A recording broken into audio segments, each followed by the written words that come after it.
Trump's Mount Rushmore speech was ridiculous, but towards the end of it, he went full hokey. So, this is not vintage Trump campaign strategy. Let's watch and then we'll discuss further.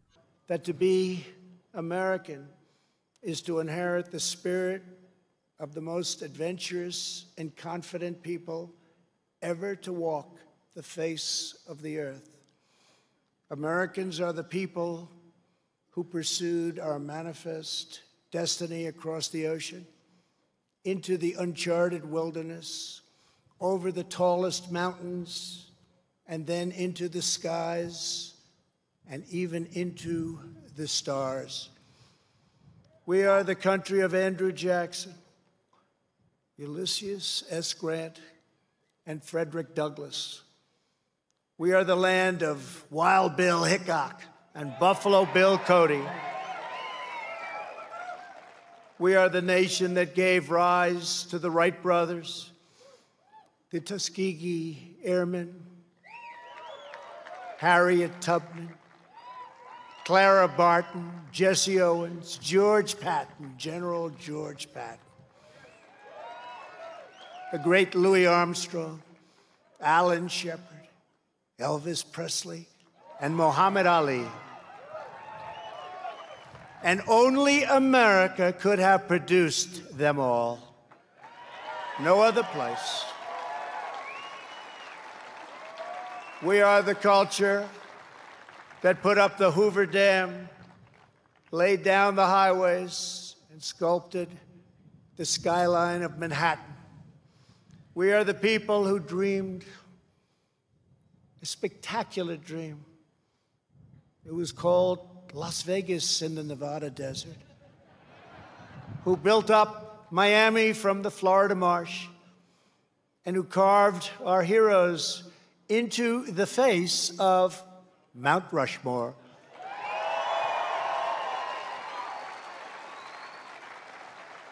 Americans harnessed electricity, split the atom, and gave the world the telephone and the internet.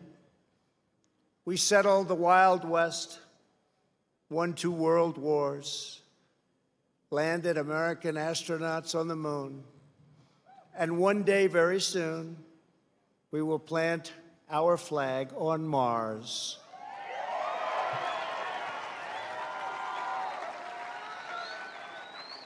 We gave the world the poetry of Walt Whitman, the stories of Mark Twain, the songs of Irving Berlin, the voice of Ella Fitzgerald, the style of Frank Sinatra, the comedy of Bob Hope, the power of the Saturn V rocket, the toughness of the Ford F-150, and the awesome might of the American aircraft carriers. Americans must never lose sight of this miraculous story. We should never lose sight of it. Nobody has ever done it like we have done it.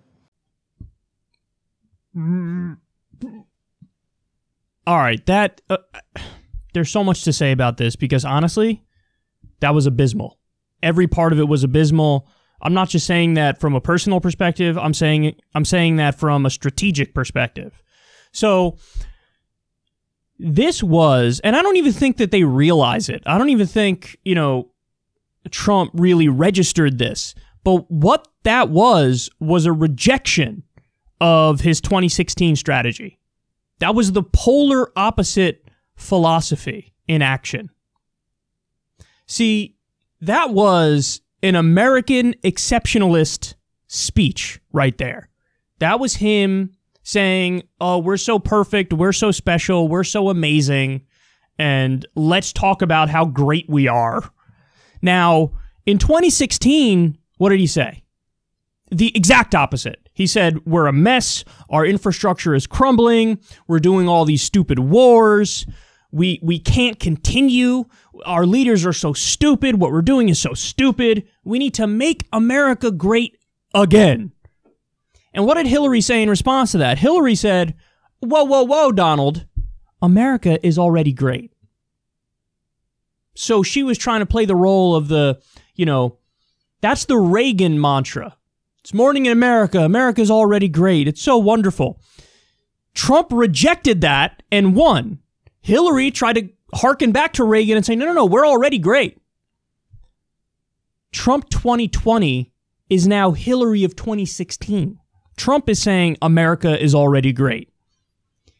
See, again, what they don't realize is, and I don't think many strategists on the left or the right realize this, there's actually hope that's embedded in the pessimism of a Trump 2016 style campaign. Because when you're focusing on the problems and you're harping away on the problems in this country, really at its core, it's a call for extreme change.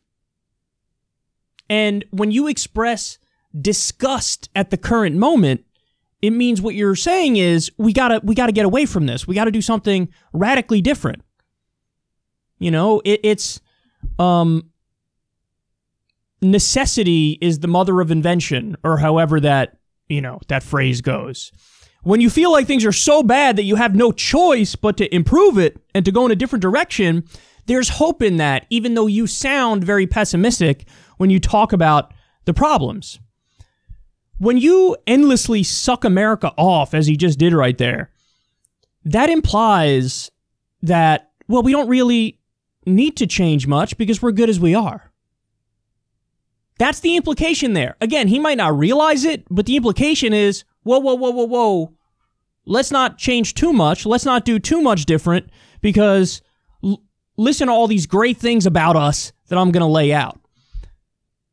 This is not going to land with the moment. He brings up how we're going to Mars. We're going to Mars. That's what you're going to say.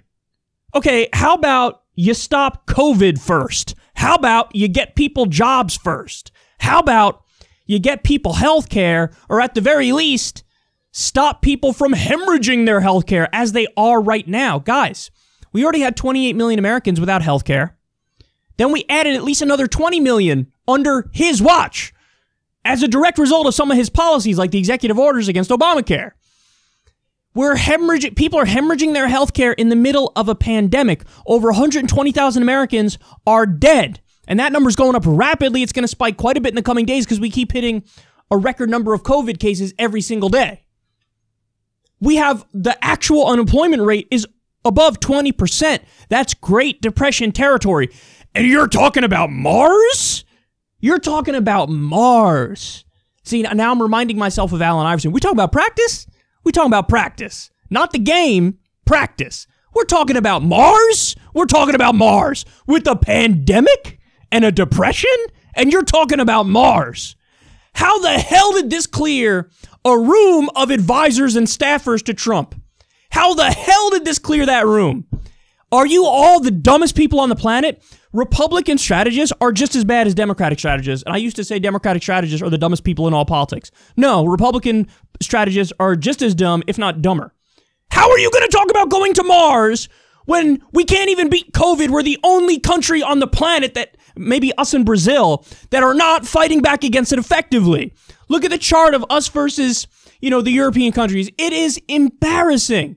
You're talking about going to Mars. We can't even stop our long unemployment lines. You're talking about going to Mars.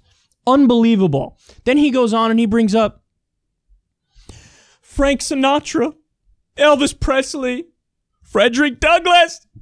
Wonderful, beautiful things. See, this is, Tom Perez. I'm for good things and I'm against bad things. And I just want you to know that that's what it is. I'm for good things. I think good things are good and I think bad things are bad. Vote for me. Like, that's how vacuous this is. Frank Sinatra, Elvis Presley, Frederick Douglass. The Ford F-150, yes, good sir, yes. What are you babbling about? You're gonna nitpick the positive things about America. By the way, a lot of the things are not even related to the government. You're talking about entertainers and stuff.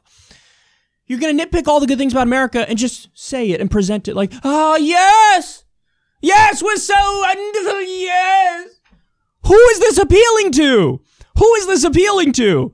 You're also just a massive bullshitter too, obviously, because if you really want to have a comprehensive picture of the United States of America, as Cornel West so brilliantly explains, you got to bring up all the stuff. If you're going to bring up the good stuff, you're going to bring up the negative stuff too. The war in Iraq. Just one example. Jim Crow. The nuking of innocent Japanese civilians. You know, the list goes on and on. We can bring up good things, we can bring up bad things. He's only bringing up the good things. This is 100% the strategy of America is already great. Now I'm going to try to go out there and play the role of, look at me, I'm Mr. Presidential. I'm going to say some fancy words and, you know, I'm going to bring up good things. And hopefully if I keep saying, I like puppies and rainbows and apple pie, then maybe you'll vote for me. This is embarrassing. This is so embarrassing. The 2016 strategy was, everything's a mess, everything's terrible, I'm going to come in and fix it. How do you know I'm going to fix it? Because the establishment, the status quo, has been screwing you all along. I'm not part of them. I'm coming in as an outsider. I'm going to drain the swamp. I'm going to make America great again. I'm against her stupid Iraq war. I'm against the stupid outsourcing deals which bled hundreds of thousands, if not millions of jobs from this country. I'm against all that stuff. That was potent. That was powerful. Now, the guy can't govern his way out of a paper bag because people are hemorrhaging their health care during the pandemic. People are losing their jobs like crazy. Everything's falling apart. You got social unrest in the streets. He's got nowhere to go with it. So what does he do? This is Trump and his staff saying, all right, now it's time to try to sound like a standard politician. That's what this is. Whoa. Okay, we're really spiraling in the polls. I don't know, pull out the standard political playbook and try to sound like a normal politician. Do the whole American exceptionalist tap dance, suck America off a little bit. Hopefully it works somehow, even though it didn't work for Hillary when she said America's already great. I believe it was Michael Tracy who said about the 2016 election that Trump is our first post-American exceptionalist president. The first one who came along and said, no, that's BS. We're actually not better than anybody else. Which actually, it's true. We're not better than anybody else. We're just another country. You know, we're an imperial superpower, but we're just like any other. If some other country rises to become an imperial superpower, they're just like us. We're just like them. We're just people, right? But now he's trying to, oh my God, I'm spiraling in the polls. What am I going to do? It's chaos. It's mayhem. Nobody's steering the ship. Nobody knows what they're doing. So he's like, I guess I'll just do American exceptionalism stuff because that's safe. Watch the spiral continue, son. His strategy is go all in on the culture war, which is stupid, and now become an American exceptionalist. If you're still on the Trump train, goodness gracious, what are you doing? Like, what are you doing? This is so, it's embarrassing. I feel bad for you. I feel bad for you. He already proved he's a fraud and a charlatan and a con man and a scam artist, and he's not actually an outsider, anti-establishment type who's going to fight back and look out for working people. Obviously, he's not that. And now he doesn't even have, like, the rhetorical aspects that made him a unique and interesting politician. This is a disaster, man. Trump could get absolutely blown out. Mark the date and time that I'm saying this sentence. Save this video and send it to me on Election Day. Okay? There are asterisks again if Biden gets destroyed in a debate, which he definitely could, or if Biden peaked too early, which is possible. But as of right now, all the evidence is suggesting Trump's going to get blown out. Even the way he's running his campaign, I'm just, I almost feel bad. It's so bad. Like, there's not a single ray of hope here. And it's amazing to me that they don't realize it and they're not adjusting accordingly. None of them have any idea what they're doing.